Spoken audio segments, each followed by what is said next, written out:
Hey, sensitive souls, I'm Stephanie Redfeather, and I wanted to take the opportunity to talk a little bit more about my book and give you some more details.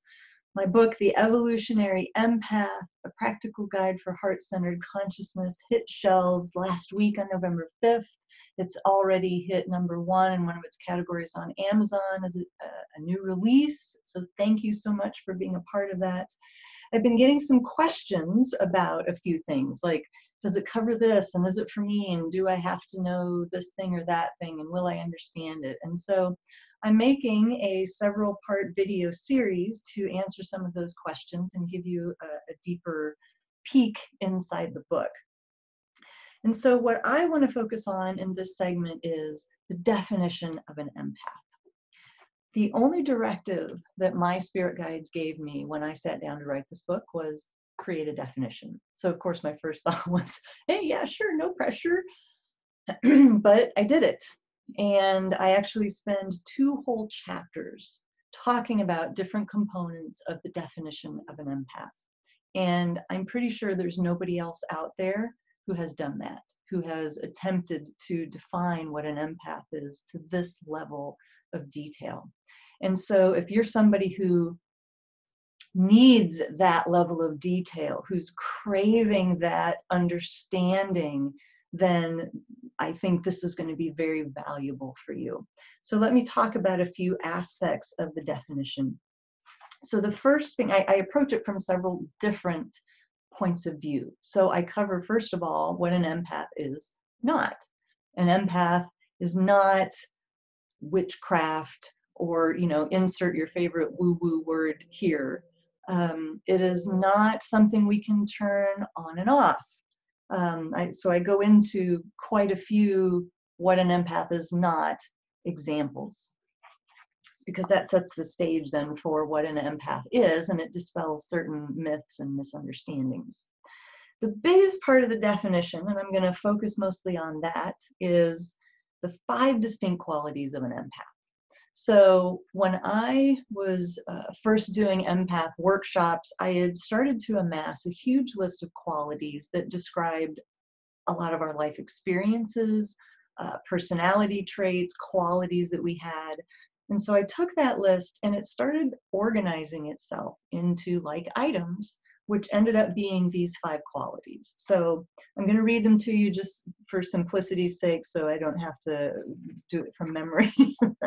So the first quality of an empath is the ability to merge with and absorb the energy of other beings. And I say beings because, yes, we interact mostly with humans, but anything that has life force, animals, plants, the earth herself, we have the ability to merge with and absorb those energies too. And this comes from our very open personal energy field.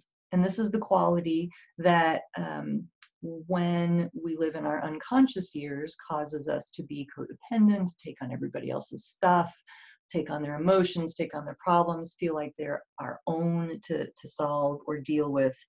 This is the aspect that causes us to struggle with boundaries. The second quality is that we have a highly sensitive nervous system. So nervous systems, by definition, are meant to be sensitive on purpose, but we come with kind of an extra sensitivity to all of those receptors. It's almost like we came with a double dose. And so this makes us prone to overstimulation and overwhelm, and this is why extra vigilant self-care is so important for us. The third quality is that we are great at tuning into the subtle realms of energy around us and tuning into the energetic information available in other life forms. So this is what makes us predisposed to accessing the subtle realms of energy, the unseen realms, if you will, people that see the apparitions or see the dead or see angels, paranormal experiences, our wicked intuition, sometimes our ability to see the future or know what's going to happen, being able to read the Akashic records, astral traveling, accessing different dimensions of consciousness, all of these things. show up under this particular quality. The fourth quality of an empath is the premium that we place on peace and harmony.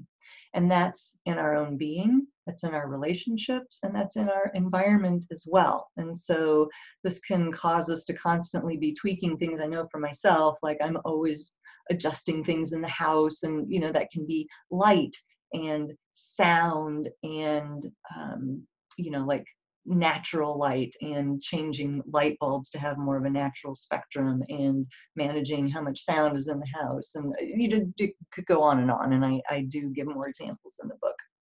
And so it's important that we keep excuse me, our relationships and our environment and our internal landscape as calm and harmonious as possible. And the fifth quality of an empath is our big open hearts and a desire to serve others.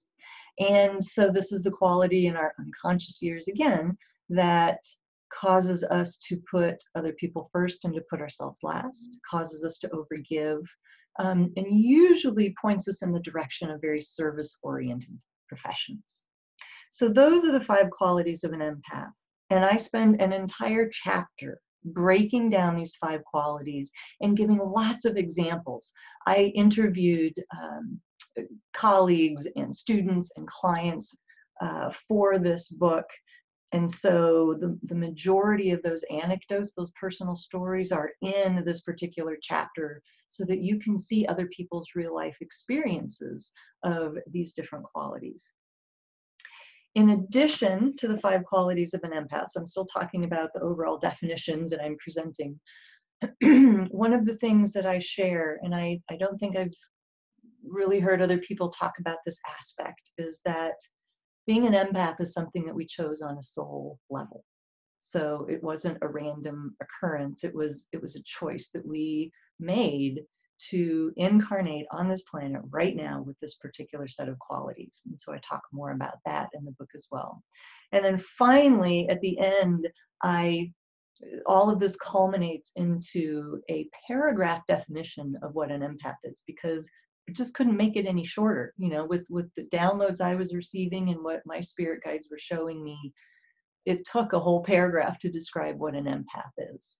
So I hope that gives you a little bit more information and clarity about this aspect of the book. And stay tuned for the next part, where I will go into some other details.